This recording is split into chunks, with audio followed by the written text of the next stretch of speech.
Hello one and all, and welcome to Behind the Glass, your weekly automotive podcast hosted by two rather uninformed enthusiasts. No. I'm Sam from the YouTube channel Seen Through Glass. I'm Tony from Gravelwood Car Sales. And you can watch us each week. We hope you enjoy the episode. Well, hello everybody. Welcome to another episode of Behind the Glass. This week's episode, I'm not going to say it's different because, well, every episode is different, I think. Yeah. We seem to lose track of our usual format, just talk absolute crap. We thought what we would do is kind of do a bit of a deep dive this week into the current state of the automotive industry, or at least the car market here in the UK. Yeah. We probably can't comment as insightfully on the rest of the world, but obviously Tony, hands-on in the car market, and I pick up on the odd story or whisper when I go on launch events about what's going on in the world and here in the UK in the market. And so, yeah, I basically wanted to come at you with a load of questions because in recent months, we've seen new car prices continuing to go through the roof. Used car prices kind of almost splitting. Your everyday stuff really coming off the boil, it seems. I don't know if that's right to say. Some of the high-end stuff going for big money at auctions. Like, I'm going to quiz you all about that. We've got this theoretical conundrum going on with electric vehicles. There seems to be a loss of confidence from consumers. There seems to be more conversation at a higher level about what the future of mobility in this country will be like. We've had synthetic fuels making a foray. Obviously, I went to Chile with Porsche. So there's been a lot going on. Yes, yeah. Thought it'd be worth catching up to see, well, if it's all doom and gloom or if there's any positivity out there. So, as I say, forgive me, but I'm just going to attack you with questions. Okay. And we'll go from there. So to kick things off, let's start with the used car market, because obviously I guess that's really where you're in your sweet spot. Yeah. Right now, as a generalization, are used car prices going up or down? From what I see, down. From what you see is down. From what I see, down. Now, this is one of the months that is probably difficult for me to answer some of these questions because historically this time of year is naturally quiet anyway because people go away. But this trend of the car market dropping off has been going on for what I can see easily a year. And I have spoke about this before. But the trend is continually going down. And the reason why I know is because I pay less money for cars today than what I did a year ago. And first question as a part of that, why? Demand. Always is. Demand is decreasing? Of course, yeah. So now there's more products on the market now than there are punters, essentially. Also, there's a big elephant in the room, interest rates, of course, which we'll talk about, I'm sure. So with prices, when interest rates are high, which they are now, the money's still got to come from somewhere, so it has to come off the car. And that's just what's happened because demand's come off. So that's just the generalisation of what's happened in the market. So let's remind everyone, Tony specialises in 0 to 3-year-old cars, but obviously you deal in much wider breadth and obviously you have an insight into a much wider breadth. But yeah, the follow-up question was going to be, is it there's so much supply in that new cars? Because obviously we had this glut, right, during COVID firstly, then we had the raw materials issues, then we had the war in Ukraine, and we were being told that that's what was holding up the supply of new vehicles. So, cars were struggling to come through, bolstering up used car prices because people weren't prepared to wait 2 or 3 years for their new Range Rover Evoque, and so they were going and buying used car. But are we now seeing new cars coming through and therefore demand decreasing, or there's more used cars coming to the market? Like people are selling because of the financial strain that a lot of people are suffering from? Why is there so much supply? Well, first of all, if we're going back as far as COVID, let's not forget that the government injected billions of quid into the market. There was a shortage of new cars, but there was an injection of money. So then, because there was a shortage of newer cars, everyone then bought used cars. Used cars went through the roof. But I'm not sure that rise would have been so high if the government hadn't injected all that money into the market in the first place. But they did, and that was what happened, which is partly a reason why we're in the trouble we're in now, because inflation went up and interest rates have to go up to counteract that. And that's a whole nother story, by the way. But so from there, what comes up must come down, right? Mm-hmm. It's always because everything got overinflated value. Everything got really expensive, and some cars are still expensive now, mate. By the way, as in from what they are they are still expensive. But from what I see in my market and where I place myself, listen, there's certain parts of the market at the moment, especially the lower end market. I don't deal in that market, but I know it. Because of this ULEZ thing that's going on at the moment, that's flying. Really? That low-end petrol market. What, sub 15 grand, sub 10 grand? I think sub 10 grand. Okay. Yeah, that cheaper end of the market. Again, some dealers probably be screaming at me now and saying they're having the worst time in the world at the moment. But that's probably the time of the year. Because it's always quiet back end of July, August, because kids are off and everyone buggers off on holiday. That's just what happens. But because everyone needs to get out the Euro 5 diesels because of this new ULEZ things that's coming on in London. Yeah, should we just quickly clarify that for our international listeners and people who just don't care? It's like we're seeing in so many big cities around the world. It's an emissions tax, essentially, to drive into the centre of London. So based on the emissions of your vehicle, you have to pay, is it 20?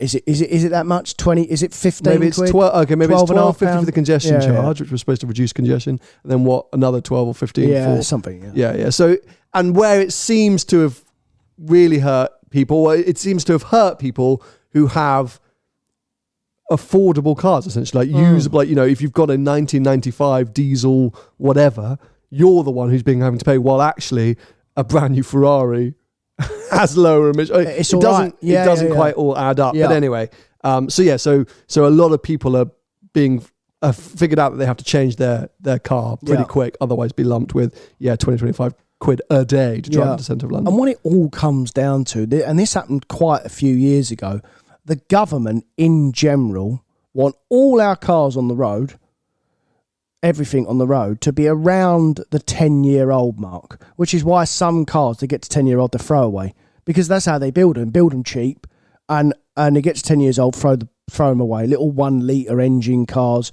But and this is all government driven. They want this country to have newer cars on the road, essentially. So they think that all the old stuff. But yeah, you're right. Some of this older stuff, surely it's not putting out as much emissions as a big V12 a Lambo. Well, I really don't want to talk about this on the podcast because it's going to be, but I will.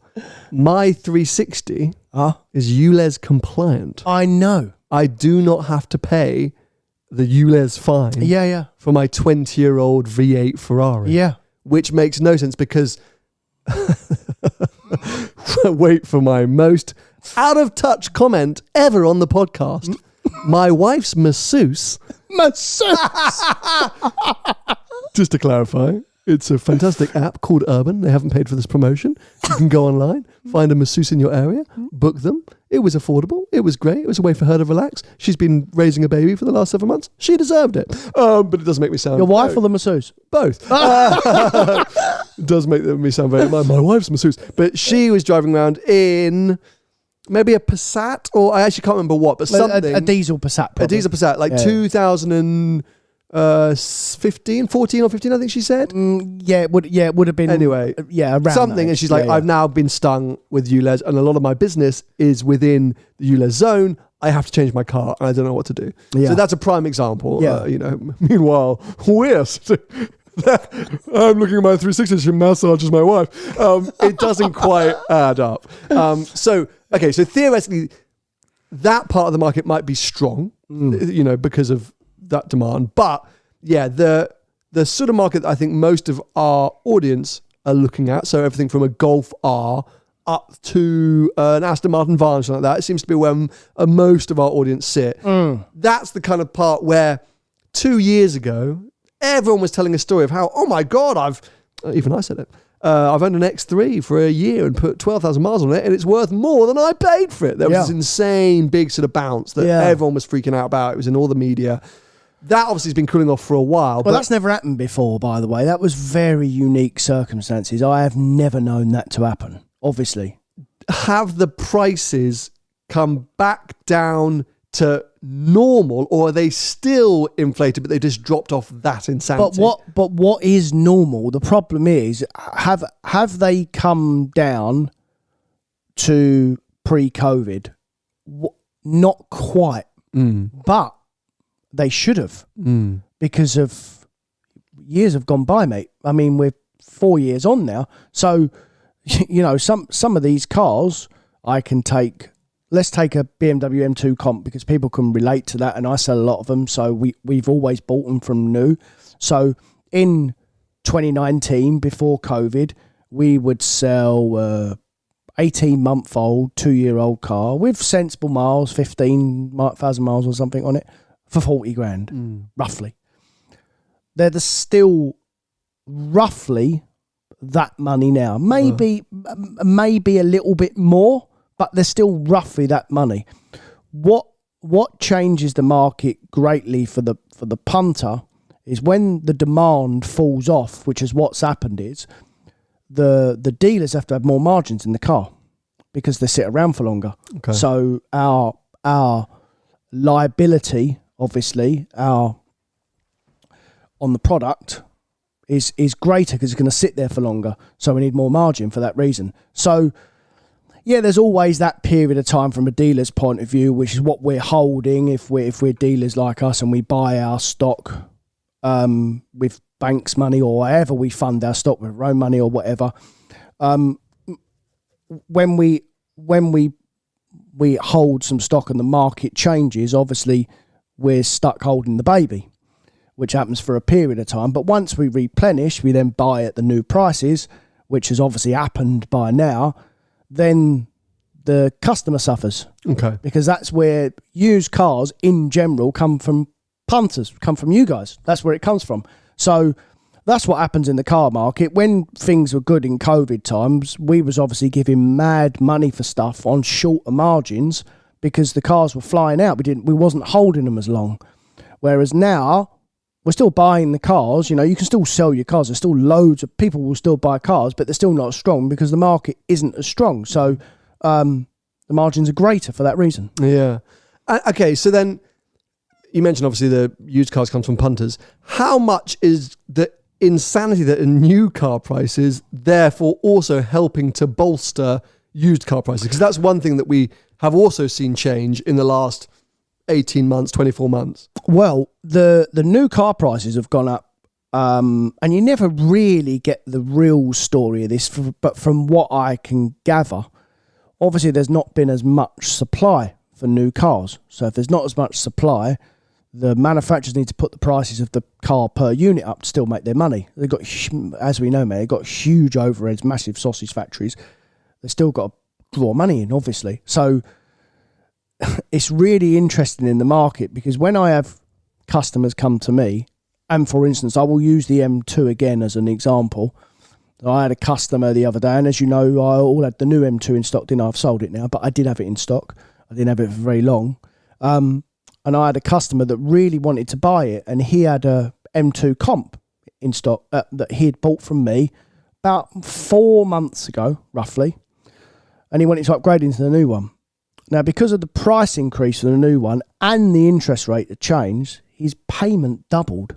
His monthly payment would have doubled. His monthly payment. What was the list price difference? What did he buy the M2 Comp and what was the new one up for? So he bought the new M2 Comp for about 42 grand. Okay. So that was a 70 plate car with low mileage. The old shape car. The old shape Comp.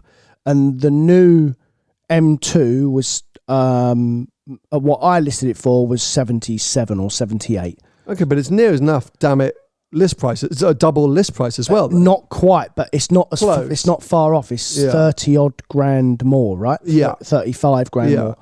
So it's a huge difference. So you've got that huge premium because the cars have gone up through the roof. And you've got the interest payment difference where he was probably on something like 6.9 or 7.9% APR. Our current rate is 10.9. Well, when you're borrowing an extra 30 odd grand, that extra 4% not make a difference. Of course, on your monthly payment.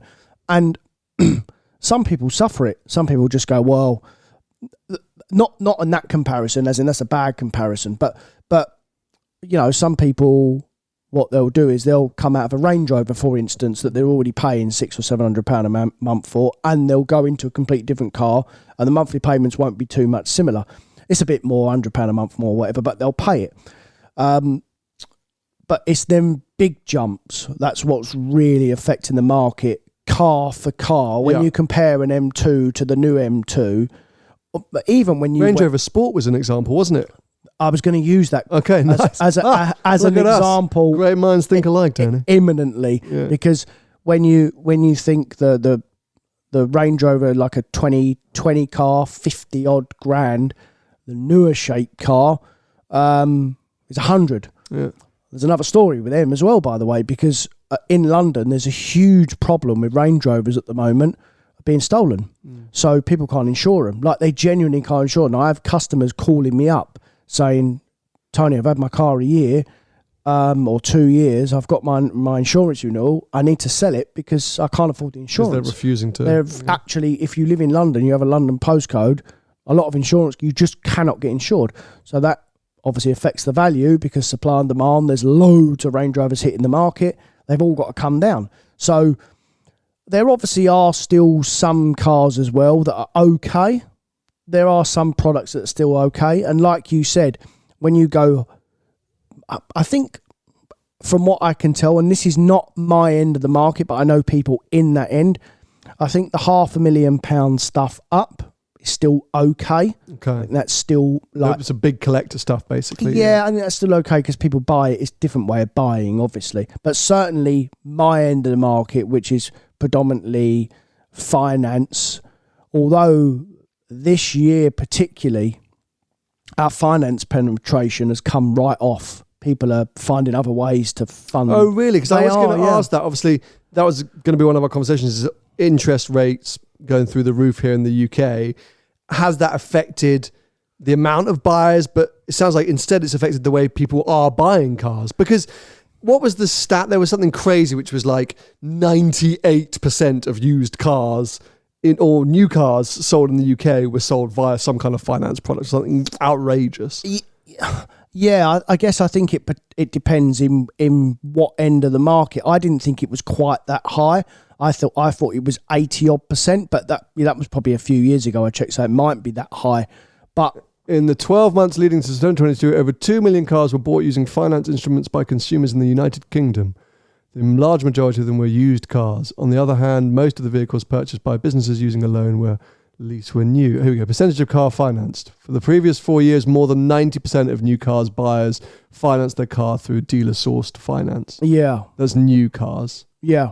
So well, 90% of new car buyers. New cars made sense because obviously that's a whole nother avenue to talk about as well, because when you buy a new car from a dealer, there's an incentive from the manufacturer to take the finance. Obviously, the finance is subsidised basically by the manufacturer.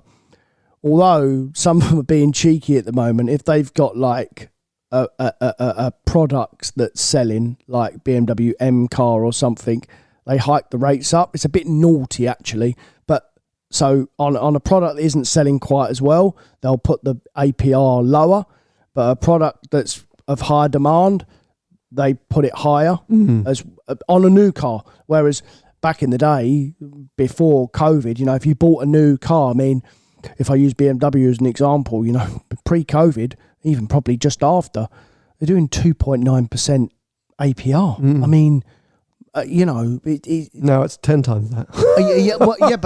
But the world's changed, and then like if we're going to talk about interest rates, you as a consumer, you've never ever known interest rates in your life. You've never known interest rates to be this high or anywhere near this high. But in the last 10 or 15 years, interest rates have just been extraordinarily low. It's never happened, and it's probably never ever going to happen again. not in our lifetime. But not even like 80s and 90s financial crashes and things like that? No, they were high. They were through the roof, mate. Like I'm sure you can have. Sorry. We're not going to see them that low ever again. That low. I mean, fine, okay, 0% basically. Almost. I mean, there was a point where it was 0.25 over base. I mean, it's insane. A healthy market normally, inflation needs to be, and this is actually a product that the Australians invented when the market crash come. Inflation needs to be 2% roughly. That was the formula basically, and most other countries in the world copied it or tried to copy it. So interest rates really need to be, and I think they will go back down, obviously eventually once the world recorrects itself, they'll go back down to 3 or 4%, but they're never ever going to be like the way they were, because historically, even before this nonsense that we had and it being like really low rates, they were always like, your mortgage rates were always 4, 5, 6%. That's just what they were. So, yeah, they're a little bit high now, and they're really high to what we're used to, but not when you go historically, they're not actually that bad, and you go back to when our parents were buying houses in the 80s and 90s. I mean, they're through the roof, mate, 20-odd% interest rates, and then they used to have endowments and stuff to offset to pay the mortgage. I mean, there's no such thing as endowments now, but the world changed greatly. For sure. Yeah. I've spoken to you about this many times before, and I think we've spoken about it a bit on the podcast. My dad is super anti-borrowing money. Yeah. He's super, because when he was looking at borrowing money or contemplating it, that's exactly, it costs so much. And he thought, I can't understand entering into all this debt and paying all this interest. I just put my head down, work and wait until I can buy things. Cash is king. Cash is king. Yeah. But Dad, a McLaren 540C is just.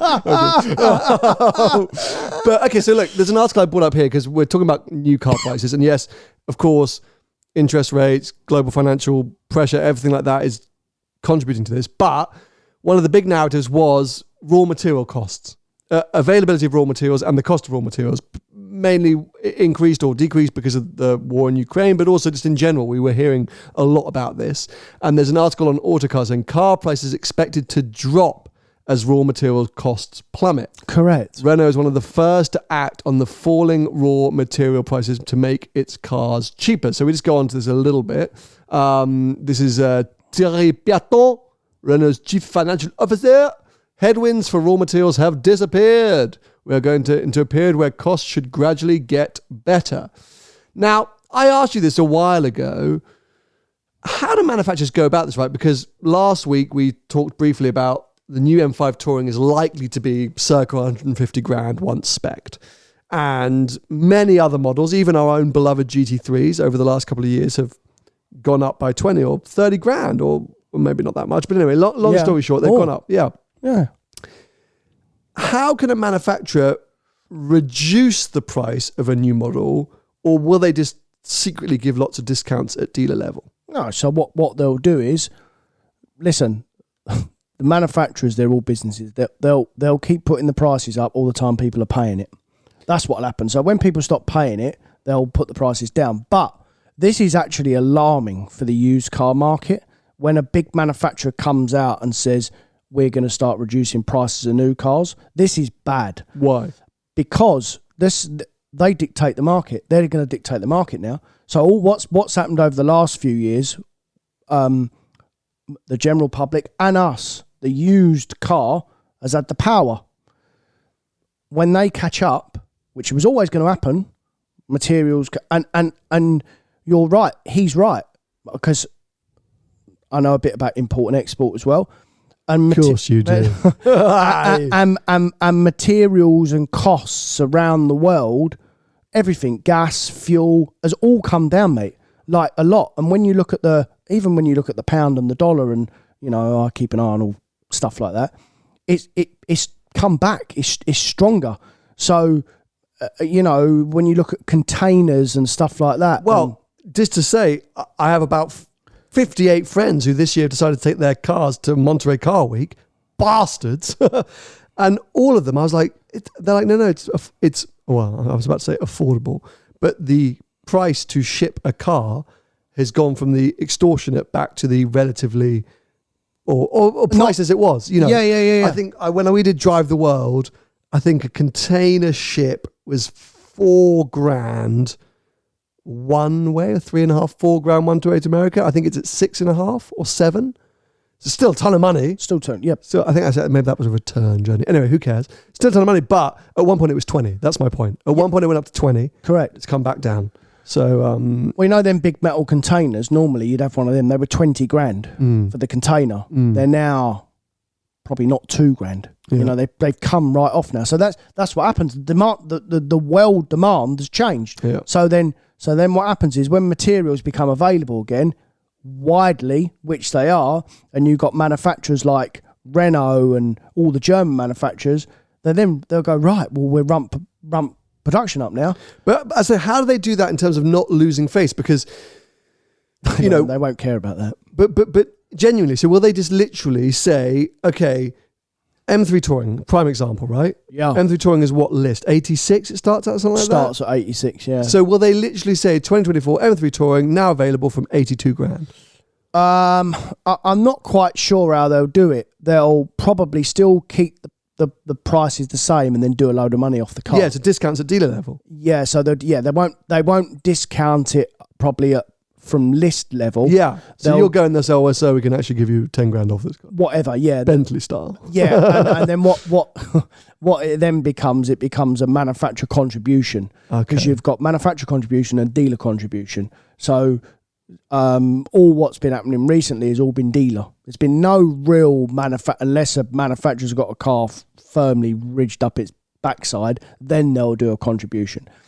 But what also the general public needs to understand, when manufacturers give the general pub, because we get calls all the time, mate, like saying, I've had a manufacturer do me a deal, I've had this car. I had literally a conversation with someone the other day saying, I got some money off a new RS3. I want to sell it. I see them online for this money. I said, yeah, but if you've got some money off as a punter, so is every other punter in the world, by the way, because you're not special. I don't mean to sound rude. You haven't somehow been able to do the deal of a lifetime. Yeah, just kick that dealer right in the bollocks, and you've actually got a cheaper RS deal than anyone else. Yeah. If they're starting to do discounts for you, they're doing them for everyone. And if whatever they're doing for you, they're going to do more for me because I'm a dealer. So, you know, my dealer that I deal with will, if they're doing more, they're going to do more for me. So why would I buy that car at nearly retail or whatever? Anyway, it was that's happening now. Okay. That will start to happen. So again, from our point of view as dealers, we got to be harder on the prices of the cars that we buy. So sometimes it's a bit of a trickle. That takes a few months, and some dealers see it before others as well, depending on how reactive they are in the market and what they buy and where they buy it from. Because that's important, by the way, as well, where dealers buy their cars from. Because inherently, it does all come from the public, the general public. But there's obviously lots of ways how it can filter through to the dealer networks, essentially. Sold my car, do we buy any car? Big one. Sold my car. Yeah. It's a good advertising campaign in the UK for Motorway are another one now. Motorway, okay. Haven't got as good at advertising campaign. The dealer networks, obviously. So trade-ins, that's still so quite if you a big go one. to buy an RS3 and you're trading in your Renault Megane RS, they're like, we don't want this. The dealer has a few ways of getting rid of it. So they'll ring someone like me up that will price it up. That's called an underwrite. So that'll either happen, or they have a system which is connected to the auction, and the auction will basically price it up for them, and then it goes to the auction. But obviously now that doesn't happen quite as often because you've got CarWow and We Buy Any Car and Motorway. People aren't doing traditional trade-ins as much. Not as much. It does still happen, but not as much. You know, we don't get as many part exchanges as we used to because people have their different ways. But that doesn't always bother me because some of the part exchanges that I get, I don't really want them anyway. Yeah, I'm sure. Do you know what I mean? Like, I don't really know what to do to them. And even now, like sometimes we get part exchanges and some people have been offered like loads more somewhere else. So we'll take their money. Take it and run. I'm not really interested. So that has kept demand up a bit, because there's always someone that will buy your car, obviously, and there's so many different ways you can sell it now, so many different platforms and different ways you can sell it, and everyone has a different knowledge and a different anticipation of what they think a car's worth, by the way. You know, some people think they're worth more, some people think they're worth less, and that could be down to a previous experience with a car they've had in stock, or they've never had that one before and they want to drive it for a while, or there's lots of different, you know, there is a guide in the background that us dealers use, but without being big-headed, it's up here for me. Yeah, well, that's your knowledge and your expertise. Yeah. And actually, just to jump on this quickly, because previously when we've done topics like this, there are some people, and whether they're just saying it to get a rise out of us in a comment in the comment section, who claim that in these episodes, you're doing this just so that you can kick people in the bollocks and buy cars as cheap as possible, because, you know, you can say, well, look, if you listen to the podcast I told you used car prices are coming down. You know, hopefully, well, we know 99% of you amazing listeners know that we're not here to mess you guys around like that. Tony's trying to talk as straight facts as possible. I'm trying to ask as many questions as we can. There's neither of us here trying to create a situation or scenario just so that Tony can pay $2,000 less for your Golf R than he might have had to. So trying to get ahead of those potential comments. Okay, so look, we've addressed used car prices we think are softening from where they were and kind of why. New car prices are going insanely through the roof, but may trickle down. And if they do, God knows what that means. Let's move on to another super controversial topic that's only going to make the comment section hate us even more. Electric vehicles.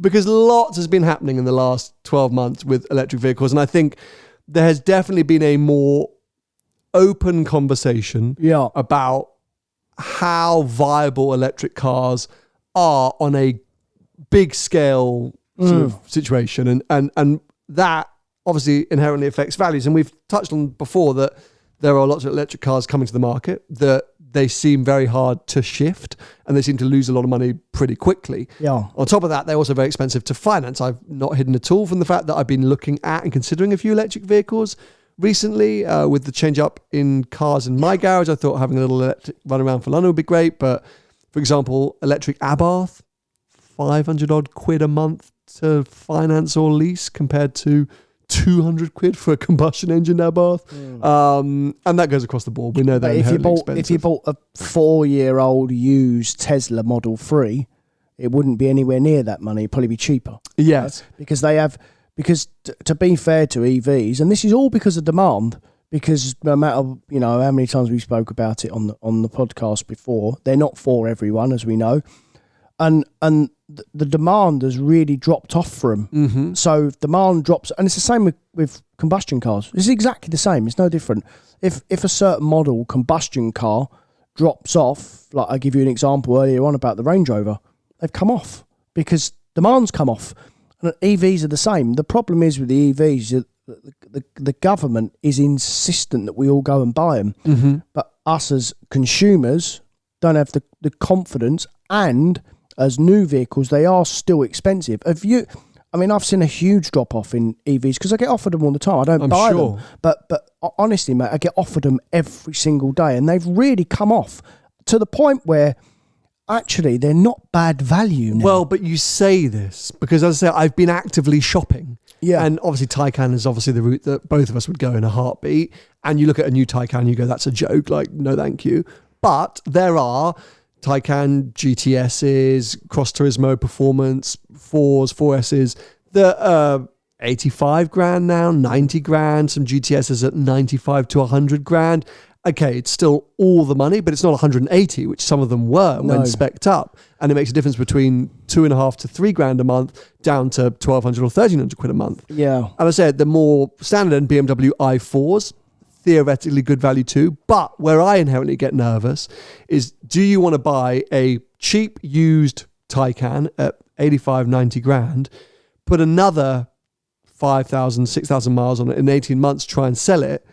Are you not then going to be sitting on a electric car that no one wants? Do you know what I mean? Like, how strong is that used car market? That's where I think there's a lack of confidence. The thing is, like I said to you literally earlier on, when the market drops off, the dealers have bigger margins. So what you're all seeing on Auto Trader, you see a drop off and say, yeah, they are cheaper, but all we see that drop off and even more because we get the cars offered every day. We see different prices to you guys, obviously. Of course.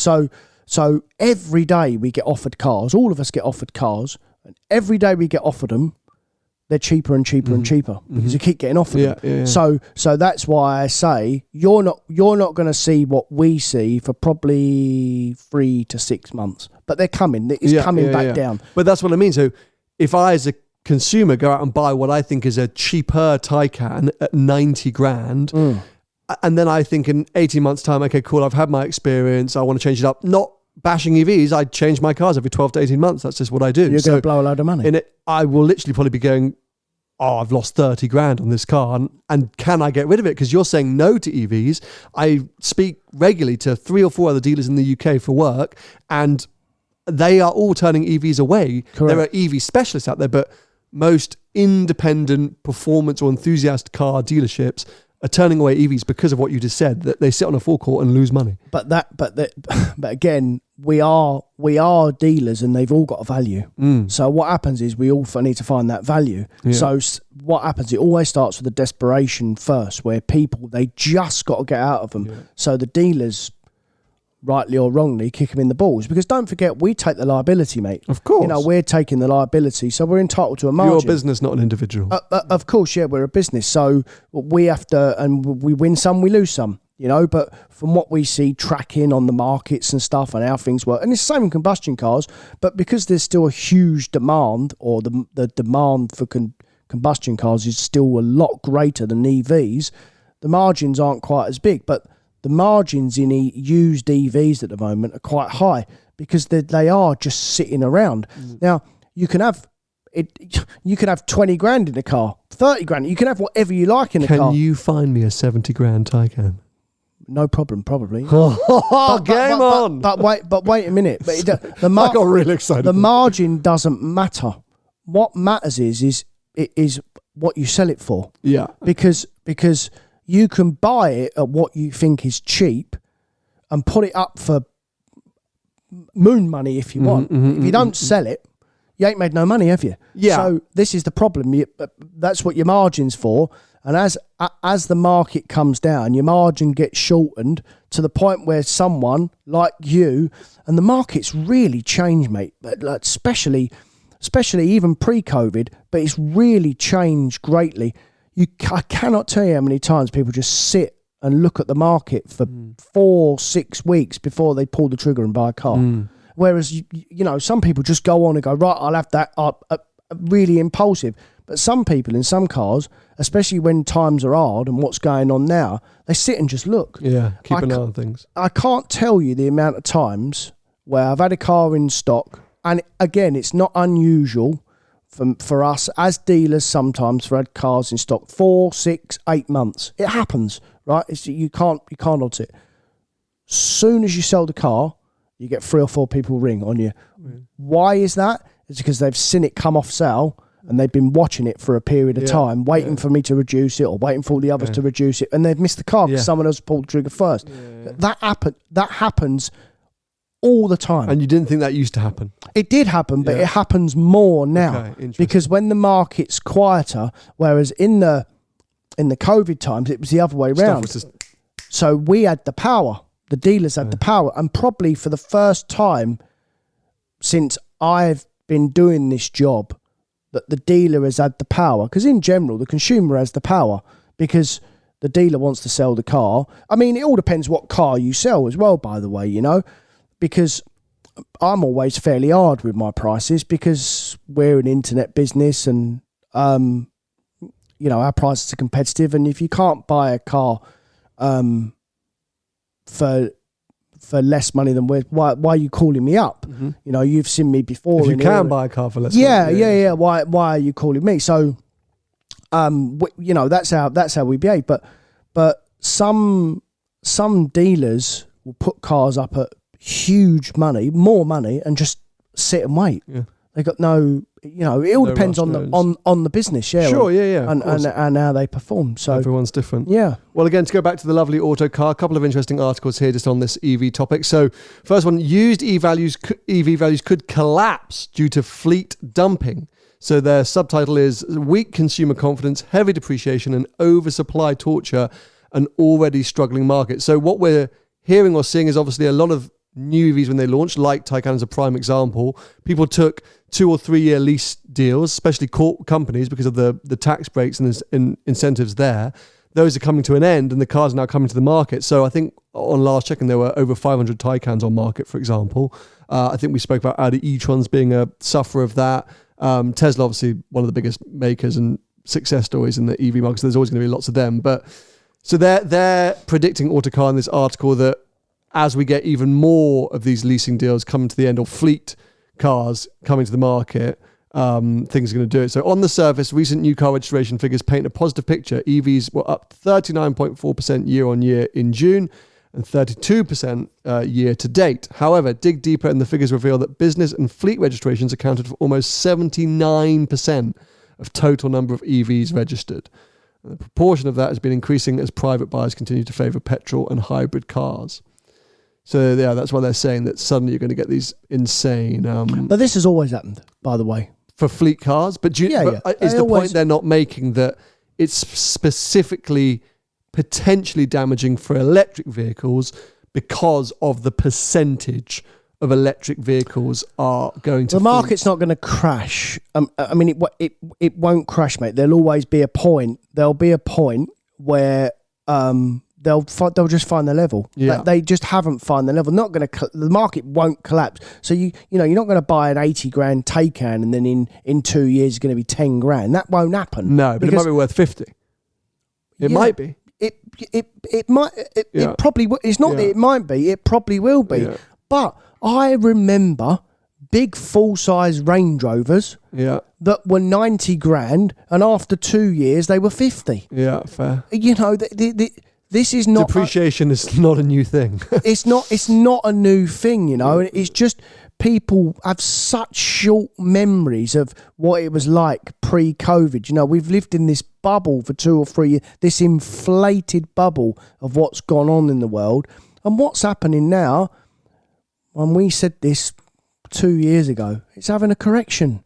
That's all it is. And then it will find its level again. Interest rates will come back down because that's a good drive.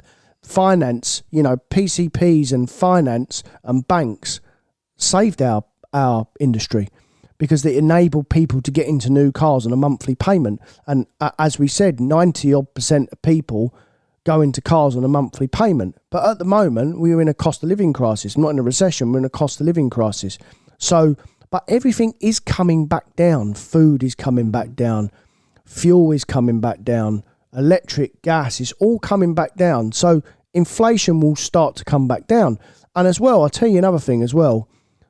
These interest rates at the moment, when the banks put the interest rates up, people think, oh no, this is a disaster. Like, everyone's struggling right now. You don't see the effects of it. It takes months and months and months to get into the market. We're feeling the pinch now from when they first put it up 6 or 7 months ago, because it takes ages. It's a huge wheel of money that just goes round and round and round, and it takes ages to stop. Yeah, it's like trying to turn an ocean liner. Sure. And it's exactly the same thing. And the EVs will be the same. They'll come down and down and down and down.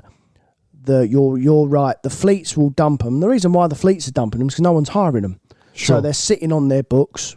They're paying a certain amount of money a month for them on finance, high finance.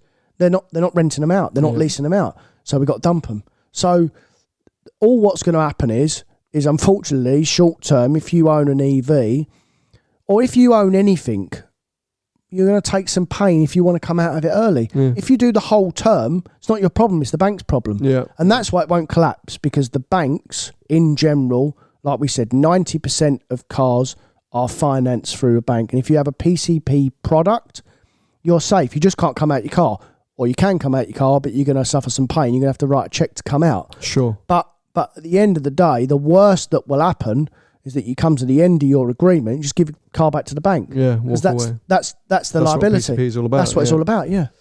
So it'll be interesting to see. There was just one other article I wanted to touch on just on this topic of EVs before we wrap that segment up. House of Lords seeks answers on UK's EV transition plan. Environment and Climate Change Committee launches inquiry into transition into electric cars. House of Lords has launched an inquiry into how the UK government will achieve its plan to decarbonise cars and vans over the next 12 years. So, yeah, I mean, as we mentioned, it's definitely becoming more of a topic that people are starting to query and question what is going on with the future of mobility, really. Yeah, and the problem is, I think the manufacturers at the moment are doing more than the governments for EVs, totally. especially the used. I mean, the used EV market needs some help because they're expensive as a new product. As they start to and don't forget, they are still a relatively new product. Yeah, 2-3 years old maximum. You know? Correct, or 4 or 5 years. The good ones are 2 or 3 year old, right? So what there needs to be, if the governments want, not just the UK government, the world governments, if they want people to buy these products, there needs to be some incentive because it needs to filter down. They need to get cheaper. So there needs to be something for people to go into them.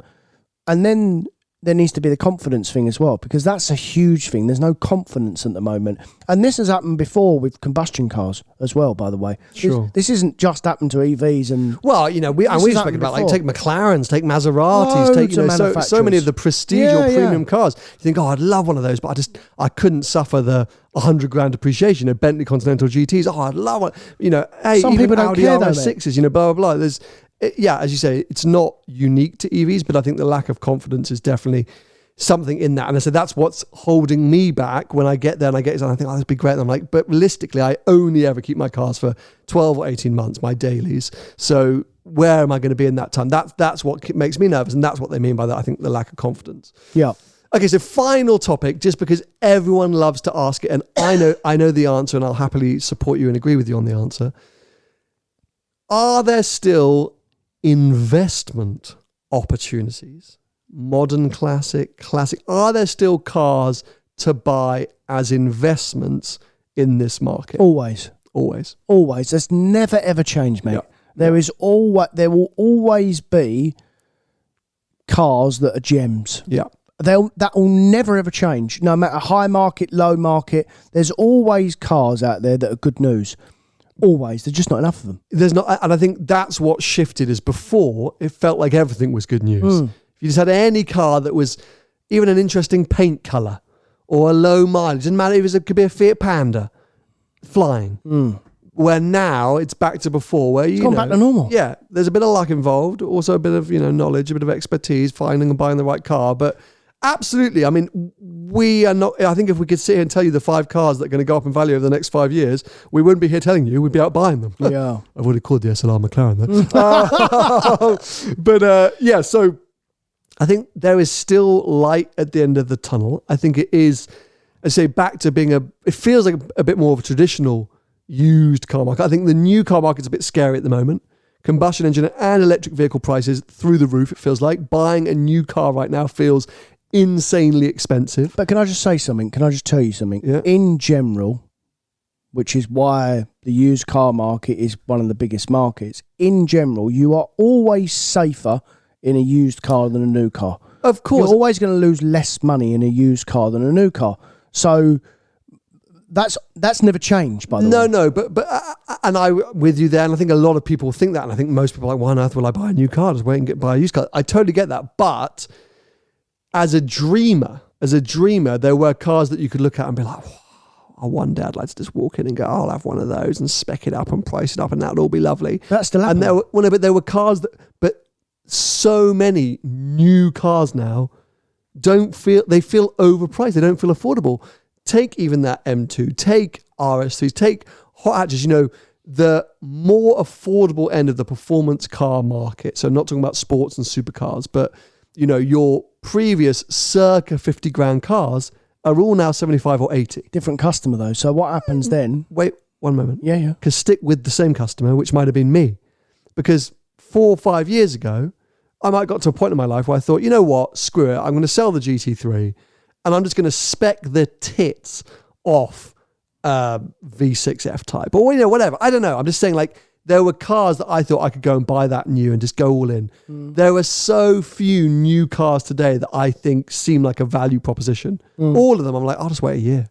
Because in a year's time, they'll come down a bit. M3 Touring is a prime example. M3 Touring is a car that I would love to own. I would happily own in a heartbeat. I'm not paying 100 grand for one. No. I'm not. That's right. But if spec'd up price new, it was 70, 75, I might have been able to force myself. I might have considered it, but not 100 grand. But they were never going to be that money though, were they? But at one point in time, M3s were circa 70 grand. Correct. Before the world changed. Of course. So but that's what I'm saying. The world has changed and new cars are. That's what I'm definitely commenting on, is that now new cars feel inherently expensive. The world has moved faster than our wallets have grown. But then there's another customer. So what happens is, without saying, it doesn't matter what me or you can afford, there's always someone else that can afford it.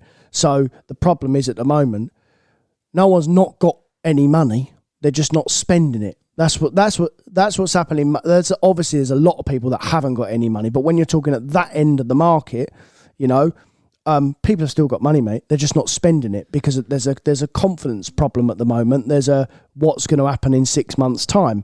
But once we all, as consumers, get some confidence back that the world is all right again, we're all going to start spending money again, and then we won't care that. 100%, because I've seen it so many times. But I'm sure, and I'm not doubting you, but you're definitely looking at it from a business dealer owner, I think, more than... Because, for example, I'm not sitting here going, can I stomach the 100 grand on an M3 Touring when I don't know in 6 months what money I'm going to be making? I'm just going, it's too much money. Yeah, but you're going, it's too much money.